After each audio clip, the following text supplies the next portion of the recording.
একবার হজরত ইব্রাহিম আলাইহিসসালাম নামাজে দাঁড়িয়ে আল্লাহ তাআলার গভীর ধ্যানে মগ্ন রয়েছেন। এমন সময় তার মন ছুটে গেল। আজ থেকে বহুদিন পূর্বে সেই সুদূর মক্কার মরুবিয়াবনে নির্বাসন দেওয়া তার প্রাণপ্রিয় স্ত্রী হাজেরা ও কলিজার ধন সন্তান ইসমাইলের দিকে। তিনি নামাজে থাকা অবস্থাতেই চিন্তা করতে লাগলেন, হায়, আজ কতদিন হলো প্রাণের প্রিয় সন্তান ইসমাইলকে দেখি না। সেই কবে তাকে নির্বাসন দিয়ে এসেছি। সন্তানের প্রতি দয়ায় তার হৃদয় উঠলে উঠল। হজরত ইব্রাহিম আলাইহিসসালামের এই অবস্থা দেখে রব্বুল আলামিনের ফেরেশতারা বলতে লাগল, হায় হায়, আমরা তো জানতাম ইব্রাহিম আল্লাহর খলিল, কিন্তু এ কেমন আল্লাহর বন্ধু যে নামাজে দাঁড়িয়ে আল্লাহর পরিবর্তে নিজের সন্তানের কথা স্মরণ করছে। ফেরেশতাদের মধ্যকার এই আলোচনা শুনে রব্বুল আলামিন বললেন, ওহে ফেরেশতারা, আমার খলিলের অন্তরে আমার প্রতি ভালোবাসার বিন্দু মাত্র ঘাটতি হয়নি। তোমরা যেহেতু এই আলোচনা করেই ফেলেছ, তবে দাঁড়াও, আমি তোমাদেরকে এর প্রমাণ দেখিয়ে দিচ্ছি। এরপর এক রাতে গভীর নিষিধে শুয়ে রয়েছেন জাতির পিতা হজরত ইব্রাহিম আলাইহিসসালাম। এমন সময় রব্বুল আলামিন তাকে স্বপ্নে নির্দেশ দিলেন, ওহে ইব্রাহিম, তুমি তোমার সবচাইতে প্রিয় বস্তুকে কুরবানি করো। এই স্বপ্ন দেখে পরদিন হজরত ইব্রাহিম আলাইহিসসালাম আল্লাহর রাজি খুশি ও সন্তুষ্টি অর্জনের জন্য তার রাহে 100 উট কুরবানি করে দিলেন। পরদিন আবার তিনি একই স্বপ্ন দেখলেন। রব্বুল আলামিন তাকে বলছেন, ইব্রাহিম, তুমি তোমার সবচাইতে প্রিয় বস্তুকে কুরবানি করো। পরদিন আবারও হজরত ইব্রাহিম আলাইহিসসালাম আল্লাহর রাহে 100 উট কুরবানি করে দিলেন। দুদিনে 200 উট কুরবানি করার পরে তৃতীয় রাতে তিনি আবার শুয়ে রয়েছেন। আবার ভেসে এলো সেই দৈববাণী। কে যেন তাকে বলছে, হে ইব্রাহিম, তুমি তোমার সবচাইতে প্রিয় বস্তুকে কুরবানি করো। এরপর তৃতীয় দিন সকালে তিনি ভাবতে লাগলেন, পরপর দুদিন একই স্বপ্ন দেখলাম, এরপর দুদিন 200 উট কুরবানি করলাম। তবে কি আল্লাহ রব্বুল আলামিন আমার এই কুরবানি কবুল করেননি? আল্লাহ তাআলা তবে আমার কাছ থেকে কি চাচ্ছেন? তবে কি তিনি আমার কাছ থেকে অন্য কিছু চাচ্ছেন? কি সেই বস্তু? গভীরভাবে তিনি স্বপ্নের বাক্যগুলির দিকে ধ্যান করলেন। এরপর বুঝতে পারলেন আল্লাহ রাব্বুল আলামিন তাকে বলেছেন, হে ইব্রাহিম, তুমি তোমার সবচাইতে প্রিয় বস্তুকে কুরবানি করো। আর এই পৃথিবীতে আমার সবচাইতে প্রিয় বস্তু হলো আমার একমাত্র সন্তান ইসমাইল। তিনি সাথে সাথে বলে উঠলেন, ইন্না সালাতি ওয়া নুসুকি ওয়া মাহিয়ায়া ওয়া মামাতি লিল্লাহি রব্বিল আলামিন।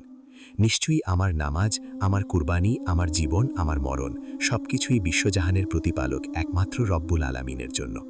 আল্লাহ তাআলা যদি ইসমাইলকেই তার রাহে কুরবানি করার নির্দেশ দিয়ে থাকেন, তবে এই নির্দেশ পালনে আমি বিন্দুমাত্র পিছপা হব না। অন্তরে এই ইস্পাত কঠিন সুদৃঢ় সিদ্ধান্ত নিয়ে জাতির পিতা স্ত্রী হতে রওনা করলেন মক্কার সুদূর মরুবিয়াবনের পথে। দীর্ঘ 9টি বছর আগে তাদেরকে তিনি এই স্থানে নির্বাসন দিয়ে এসেছিলেন। আজ দীর্ঘ 9টি বছর পর পিতা হয়ে আবার যখন তিনি সন্তানের কাছে ফিরে যাচ্ছেন, তখন তার অন্তরে রয়েছে, আমি আমার সন্তানটিকে আল্লাহর রাজি খুশি ও সন্তুষ্টির জন্য তার রাহে কুরবানি করব। কি কঠিন পরীক্ষা আমাদের জাতির পিতার জন্য, আর তার অন্তরে কি সীমাহীন আল্লাহ ভক্তিই না বিদ্যমান।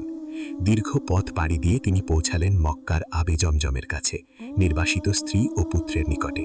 পিতা ইব্রাহিম আলাইহিসসালাম ফুটফুটে চেহারার উজ্জ্বল বালক ইসমাইলকে বুকের সাথে জড়িয়ে ধরলেন।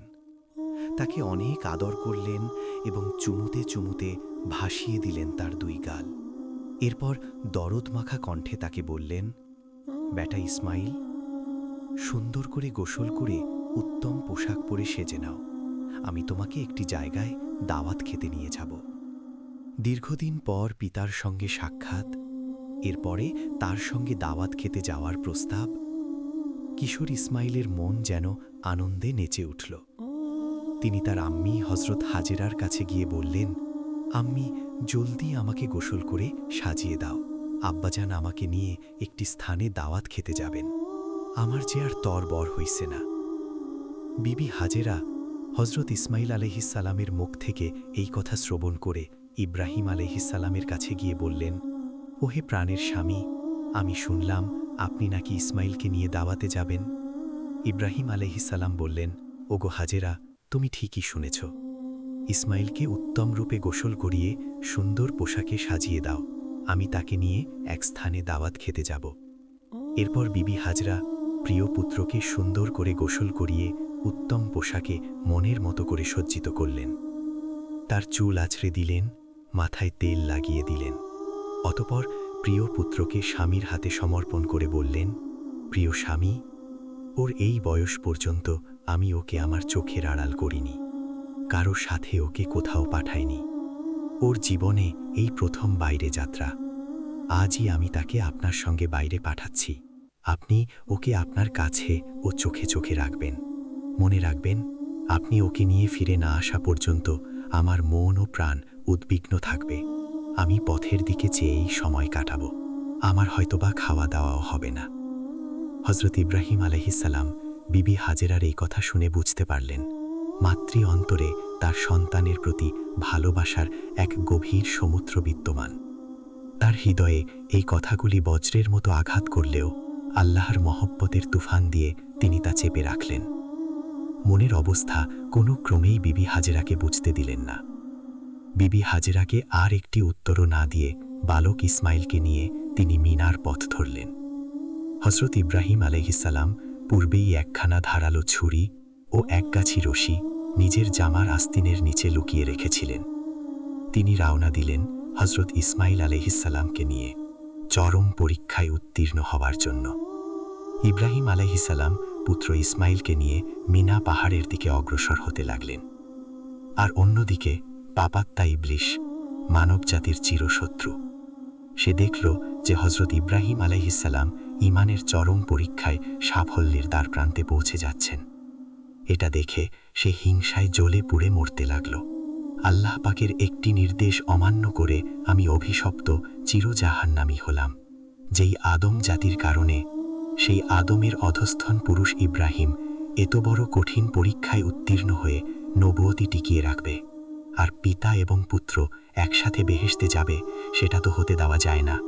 তাই পাপাত্তা ইবলিশ সংকল্প গ্রহণ করল, যে করেই হোক তাদেরকে এই পথ থেকে ফিরিয়ে দিতে হবে।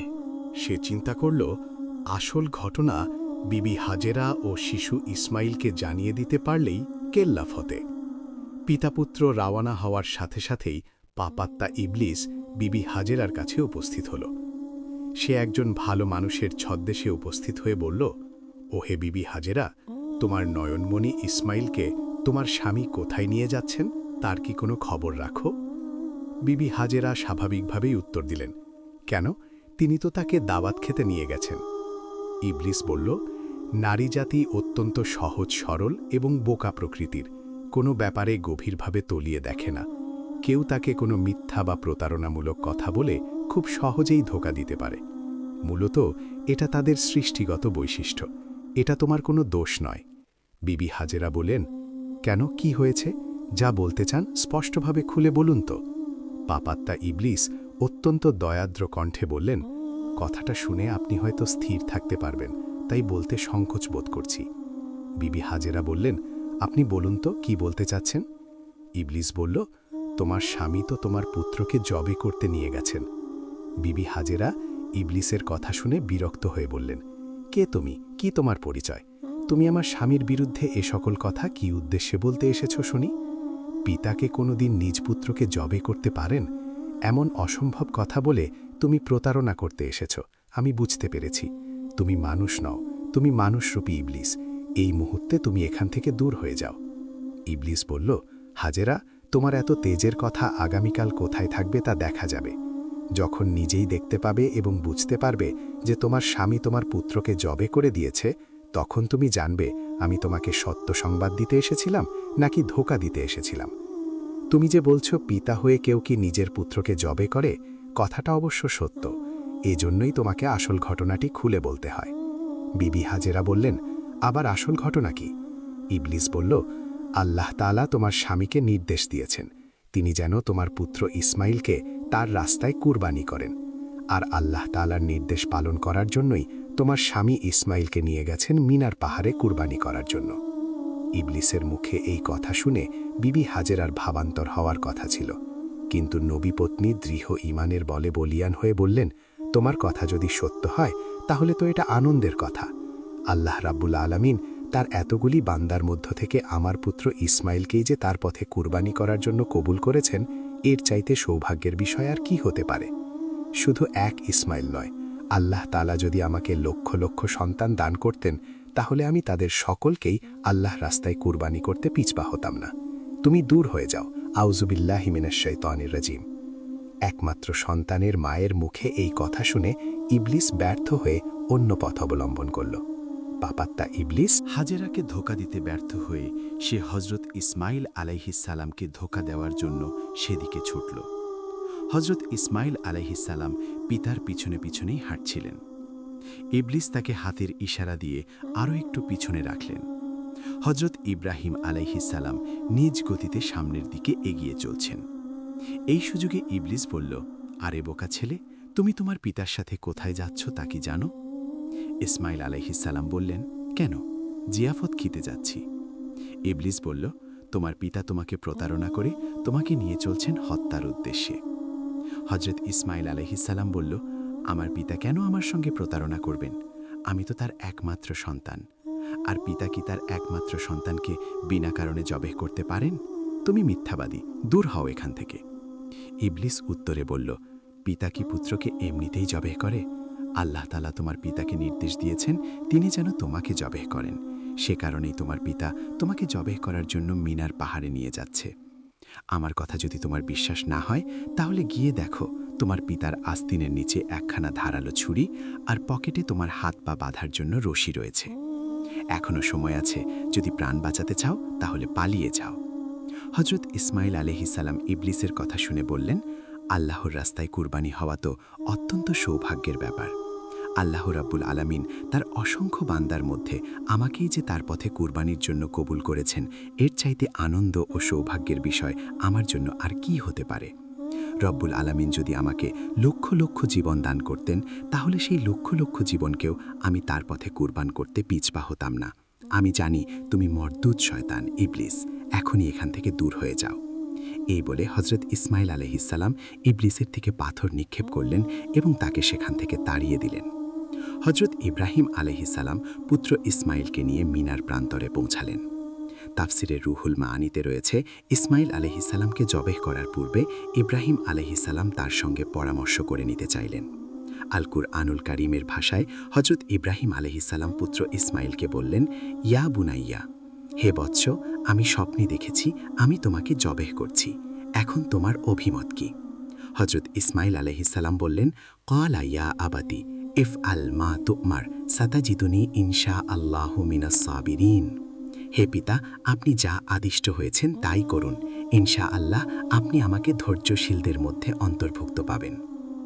হজরত ইসমাইল আলাইহিসসালামের এই জবাবে ইব্রাহিম আলাইহিসসালাম অত্যন্ত খুশি হলেন। ইসমাইল আলাইহিসসালাম তখন হজরত ইব্রাহিম আলাইহিসসালামকে বললেন, আব্বাজান, আমাকে জবেহ করার পূর্বে আপনার কাছে আমার 3টি অনুরোধ রয়েছে, দয়া করে সেগুলি রক্ষা করবেন। ইব্রাহিম আলাইহিসসালাম বললেন, বৎস, তুমি যা বলবে আমি যথাসাধ্য রক্ষা করার চেষ্টা করব। ইসমাইল আলাইহিসসালাম বললেন, প্রথমত আমার হাত পা ভালোভাবে বেঁধে নিন। আমি দেখেছি জবেহ করার সময় জন্তুরা হাত পা ছোড়াছড়ি করে, আমিও যদি সেরকম হাত পা ছোড়াছড়ি করি আর সেই হাত পাগুলি যদি আপনার গায়ে লাগে তাহলে এটা আমার জন্য বেয়াদবি হবে। আর আমি চাই না মৃত্যুর পূর্বে আপনার সঙ্গে বেয়াদবি করে ইন্তেকাল করতে। ওহে আব্বাজান, আমার দ্বিতীয় আবেদন এই যে জবেহের সময় আপনি আপনার চোখে কাপড় বেঁধে নেবেন, কেননা এতে আমাকে জবেহে করতে আপনার জন্য সুবিধা হবে। আমি আপনার পুত্র, জবেহের সময় যদি আপনার দৃষ্টি আমার চেহারার উপর পড়ে তাহলে আমাকে জবেহে করতে আপনার দয়া হবে, আর এই দয়ার কারণে আল্লাহ রব্বুল আলামিনের নির্দেশ পালনে কিছুটা ব্যাঘাত সৃষ্টি হবে। আর আমি চাই না আমার প্রতি দয়ার কারণে আল্লাহ তাআলার নির্দেশ পালনে সামান্যতম ব্যাঘাতের সৃষ্টি হোক। তৃতীয়ত, জবেহের পর আমার রক্তমাখা জামা আম্মাজানের কাছে দিয়ে তাকে আমার সালাম জানাবেন, বলবেন এই ত্যাগের বিনিময়ে আমরা বেহেশতে একসঙ্গে থাকব। তাকে বলবেন আল্লাহর আদেশ পালনের জন্য শুকরিয়া আদায় করতে এবং আমার জন্য দুঃখ না করতে। পুত্রের এই কথায় হজরত ইব্রাহিম আলাইহিসসালামের হৃদয়ে ভরে গেল। তিনি আস্তিনের নিচে লুকানো দড়ি ও ছুরি বের করলেন। ইসমাইল আলাইহিসসালামের হাত পা বেঁধে চোখে কাপড় বেঁধে তাকে মাটিতে শুইয়ে দিলেন। ছুরি হাতে নিয়ে তিনি প্রস্তুত। তার একমাত্র সন্তানকে জবেহে করতে তিনি দৃঢ় প্রতিজ্ঞ। আল্লাহর আদেশ পালনে কোনো শক্তিই আজ তাকে বাধা দিতে পারবে না। এই দৃশ্য দেখে আসমান ও জমিনের ফেরেশতারা প্রকম্পিত হতে লাগল। তারা আল্লাহর তাসবিহ ও পবিত্রতা ঘোষণা করতে লাগল। হজরত ইব্রাহিম আলাইহিসসালাম ইসমাইলের গলায় ছুরি চালাতে যাচ্ছেন। ঠিক তখনই আল্লাহ রাব্বুল আলামিন ছুরিকে নির্দেশ দিলেন, হে ছুরি, খবরদার, ইসমাইলের গলার একটি পশমও কাটবে না। যদি তুমি কাটো তাহলে তোমার জন্য জাহান্নামের আগুন নির্ধারিত হবে। ইব্রাহিম আলাইহিসসালাম বিসমিল্লাহ বলে ছুরি চালালেন, কিন্তু ছুরি আল্লাহর নির্দেশ পেয়ে ইসমাইলের গলার একটি পশমও কাটল না। তিনি বারবার চেষ্টা করলেন, কিন্তু কিছুতেই গলা কাটতে পারলেন না। ইসমাইল আলাইহিসসালাম বললেন, আব্বাজান, সম্ভবত আমার প্রতি স্নেহের কারণে আপনি জোরে ছুরি চালাতে পারছেন না। আপনার সমস্ত শক্তি দিয়ে ছুরি চালান। আমরা আল্লাহর আদেশ পালনে ব্যর্থ হলেই কিয়ামতের দিন এজন্য আমাদেরকে জবাবদিহি করতে হবে। হজরত ইব্রাহিম আলাইহিসসালাম পুনরায় সর্বশক্তি দিয়ে ছুরি চালালেন, কিন্তু তবুও ছুরি কাটল না। বিরক্ত হয়ে তিনি ছুরিটি ছুঁড়ে ফেললেন। ছুরি গিয়ে লাগল একটি পাথরের গায়ে। সঙ্গে সঙ্গে পাথরটি দ্বিখণ্ডিত হয়ে গেল। তিনি ছুরিটি তুলে নিয়ে আবার চেষ্টা করতে যাচ্ছিলেন। ঠিক তখনই আল্লাহ রাব্বুল আলামিন হজরত জিব্রাইল আলাইহিসসালামকে নির্দেশ দিলেন, ওহে জিব্রাইল, এখনই বেহেশত থেকে একটি দুম্বা নিয়ে যাও। ইসমাইলকে সরিয়ে তার জায়গায় দুম্বাটি রেখে দাও। জিব্রাইল আলাইহিসসালাম চোখের পলকে বেহেশত থেকে একটি দুম্বা নিয়ে এলেন এবং হজরত ইসমাইল আলাইহিসসালামকে সরিয়ে তার জায়গায় বেহেশতের দুম্বাটি রেখে দিলেন। ইব্রাহিম আলাইহিসসালাম ছুরি চালালেন আর দুম্বাটি কুরবানি হয়ে গেল। কুরবানি শেষে তিনি বললেন, আলহামদুলিল্লাহ। হজরত ইব্রাহিম আলাইহিসসালাম মনে করেছিলেন তার ছুরির নিচে তার পুত্র ইসমাইল জবেহ হয়ে গেছে, কিন্তু চোখ খুলে তিনি দেখলেন এ কি অবাক কাণ্ড! ইসমাইল তো তার পাশে দাঁড়িয়ে রয়েছে। কুরবানি তো হয়েছে একটি বেহেশতি দুম্বা। এই দৃশ্য দেখে হজরত ইব্রাহিম আলাইহিসসালাম ফেরেশতা জিব্রাইল আলাইহিসসালামকে বললেন, ভাই জিব্রাইল, আল্লাহ রাব্বুল আলামিন কি তবে আমার কুরবানি কবুল করলেন না? আমি তো আমার সন্তান ইসমাইলকে কুরবানি দিতে চেয়েছিলাম, কিন্তু কেন তাকে কুরবানি দিতে পারলাম না? হজরত জিব্রাইল আলাইহিসসালাম বললেন, ওহে আল্লাহর খলিল, আল্লাহ রাব্বুল আলামিন আপনার উপর, আপনার পুরো পরিবারের উপর অত্যন্ত সন্তুষ্ট। আপনারা আল্লাহ রাব্বুল আলামিনের রাজি খুশি ও সন্তুষ্টির জন্য যেই ধৈর্য এবং মহব্বতের পরাকাষ্ঠা দেখিয়েছেন, এটা বিশ্ববাসীর জন্য নজির হয়ে থাকবে। আপনাদের সকলের উপর আল্লাহ রাব্বুল আলামিন খুশি হয়ে বেহেশত থেকে এই দুম্বা পাঠিয়েছেন এবং আপনার পুত্রের পরিবর্তে এই দুম্বাটিকে আপনি কুরবানি করেছেন। এই কথা শুনে হজরত ইব্রাহিম আলাইহিসসালাম আল্লাহ রাব্বুল আলামিনের শুকরিয়া আদায় করলেন। আর এভাবেই আর রাব্বুল আলামিন তার ফেরেশতাদেরকে দেখিয়ে দিলেন তার খলিলের অন্তরে আল্লাহ রাব্বুল আলামিনের মহব্বতের বিন্দু মাত্র ঘাটতি আসেনি। প্রিয় শ্রোতা, এটি ছিল হজরত ইব্রাহিম আলাইহিসসালাম ও হজরত ইসমাইল আলাইহিসসালামের ত্যাগের অমর কাহিনী। আল্লাহ তাআলা আমাদেরকেও এই ত্যাগ, তিতিক্ষা ও আল্লাহ প্রেম থেকে শিক্ষা গ্রহণ করার তৌফিক দান করুন। আমিন।